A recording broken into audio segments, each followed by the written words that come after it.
Las Escrituras enseñan que Dios nos ama a pesar de ser pecadores. Y el amor que Dios nos tiene es infinitamente más profundo y noble que el más puro e intenso amor humano.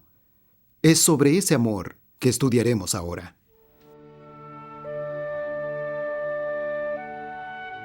La armonía de la creación depende de la perfecta conformidad de todos los seres con la ley del Creador. Dios dio al hombre el poder de comprender lo que él requiere, la justicia y los beneficios de su ley, exigiéndole una inquebrantable obediencia. Esa armonía de la creación fue quebrada cuando Eva, nuestra primera madre, no creyó en las palabras de Dios y violó una orden divina.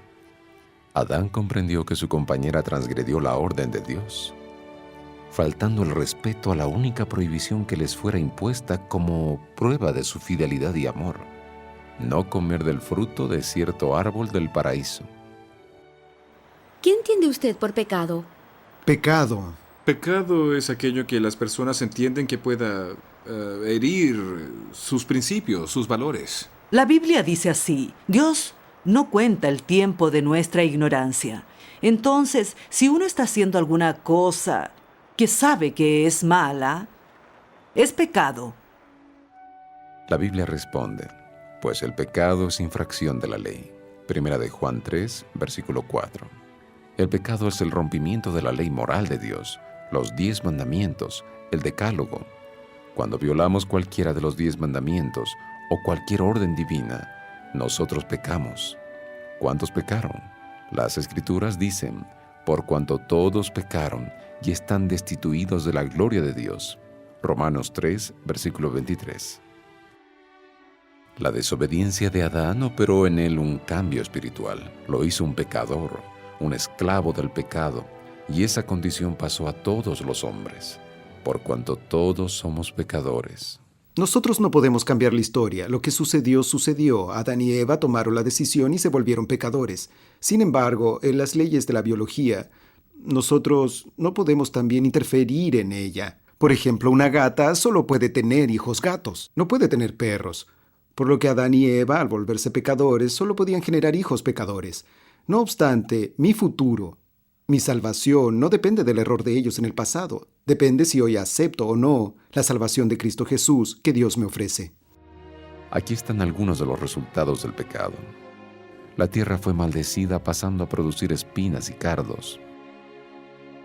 La enfermedad, el sufrimiento y la muerte vinieron como consecuencia del pecado. El fruto del pecado también es la guerra.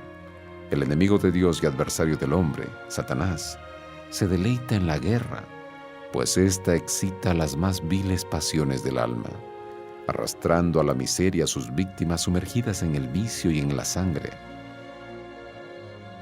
El hombre fue hecho prisionero del pecado. Por la presencia del pecado en la vida, el hombre no hace lo que desea, sino lo que el pecado quiere. Jesús enseñó: todo aquel que hace pecado, esclavo es del pecado. San Juan 8, versículo 34. Pecado es robar, matar. La mentira pienso que también es pecado. Esos son los más graves. Ese asunto de querer clasificar pecados y de colocar niveles para el pecado, un pecado es muy serio y muy grave, pero otro ya no es tan grave. Eso es más humano que divino. Yo creo que para Dios cualquier pecado es ofensivo. Cualquier pecado. Ahora, evidentemente, existen aquellos pecados que ocasionan, que causan mayores consecuencias. ¿Cuál es el único medio de liberación de la esclavitud del pecado? La Biblia dice: porque la paga del pecado es muerte, mas la dádiva de Dios es vida eterna en Cristo Jesús Señor nuestro. Romanos 6, versículo 23. Notemos: el pecado lleva a la muerte, la perdición eterna. Pero mediante Cristo Dios quiere darnos vida, vida eterna. Las Escrituras dicen más, y esto es la propia esencia de lo que ella dice: porque de tal manera amó Dios al mundo, que ha dado a su Hijo unigénito, para que todo aquel que en Él cree no se pierda, mas tenga vida eterna. San Juan 3, versículo 16. No hay nadie a quien Dios rechace los beneficios de su gracia salvadora. Pero hay una condición para que nos salve: creer en Jesucristo. Al considerar en el huerto del Getsemaní el precio a ser pagado por el rescate del pecador, dar su sangre, su vida, Jesús podría haber decidido volver al Padre y dejar que el hombre sufriese la pena del pecado. Pero el amor lo movió al supremo sacrificio. Por amarnos tanto, Jesús consintió en sufrir las afrentas de los hombres, que eran instrumentos de Satanás. Él fue abofeteado y azotado, porque la paga del pecado es muerte, y el Hijo de Dios, para salvarnos, probó la muerte por nosotros conforme era infringida por los romanos, la muerte de cruz. Sus manos y sus pies fueron clavados en una cruz. Dios Padre ofreció a su inmaculado Hijo como sacrificio, para que por su muerte los hombres reciban la salvación por medio de la fe en Él. El pecado normalmente para nosotros es algo muy insignificante, parece no ser casi nada. Sin embargo, notamos en la Biblia que es algo muy complejo, cuya naturaleza mal podemos comprender. Cuando Adán y Eva pecaron, ellos cambiaron la propia naturaleza humana, se volvieron propensos a hacer el mal, se tornaron mortales, cambiaron la propia naturaleza general, donde había decadencia, destrucción, apareció la violencia. Y en esta situación de algo tan terrible que es el pecado, solamente la vida del propio Creador podría resolver el problema y traer salvación a los pecadores. La vida de cualquier otro ser creado, ángel o lo que fuese, no sería suficiente para resolver el problema terrible llamado pecado. Somos reconciliados con Dios por la sangre de Jesús. Somos redimidos por su sangre. Somos justificados por su sangre y por su sangre somos purificados. Todos estábamos en la mente de Jesús cuando Él se ofreció como rescate del pecador. Considere esto, apreciado oyente. Lo que Él hizo fue por usted también. El único medio que el pecador tiene para obtener salvación es por la fe en Jesucristo. Por la fe en Él somos puestos otra vez en una relación directa con Dios. Recibimos un nuevo corazón y somos capacitados para vivir nuevamente en obediencia a la ley de Dios.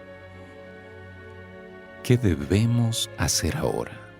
Debemos seguir la luz que tenemos, poner en práctica el conocimiento que Dios ya nos dio, de hacer su voluntad. Pero si andamos en luz, como Él está en luz, tenemos comunión unos con otros, y la sangre de Jesucristo, su Hijo, nos limpia de todo pecado. 1 San Juan 1, versículo 7. ¿Cree que es posible vivir sin pecar? No, no es fácil vivir sin pecar porque usted peca hasta con el pensamiento. El pecado es propio del hombre. Todo ser humano puede errar, pero puede volver atrás y arrepentirse. Debemos constantemente ejercitar fe en lo que Jesús hizo por nosotros y en lo que Él continúa haciendo como mediador en el cielo. El Señor Jesucristo es quien nos sustenta en la lucha contra el pecado. Él es quien nos da la victoria. Como un pastor se alegra al reencontrar su oveja perdida, así el Salvador se alegra al recibir un alma arrepentida que vuelve a Él. Venid a mí, es la invitación de Jesús a todos los hombres. Cristo pagó por nosotros un precio muy alto. Ahora anhela que volvamos a Él. Cuando Jesús estuvo en la tierra, se mostró amigo de los niños. Él es amigo de todos los hombres, hasta del mayor pecador. Dios no ama el pecado porque el pecado es exactamente lo contrario del principio del propio Dios. Es algo exactamente opuesto al carácter de Dios. Cuando nosotros pensamos que este mismo Dios, que odia al pecado con todas sus fuerzas, ama al pecador con todas sus fuerzas. Y la mayor evidencia que Él ama al pecador es el hecho de que Él entregó a su Hijo, Jesucristo, para ser el Salvador y morir por nosotros. Las buenas nuevas del Evangelio son que Cristo vino para proveer salvación al pecador. El que cree en Él como su Salvador es perdonado y libertado del poder del pecado. Si deseamos agradar a Dios y vivir como Él ordena, recibimos el poder de Jesús para esto. Él hace que seamos nuevos hombres y mujeres. Amigo, no existe nada entre nosotros y la perdición eterna, sino solamente la poderosa mano de Jesucristo. ¿Aceptarás al Salvador ahora? Acéptalo y pasarás de la muerte a la vida.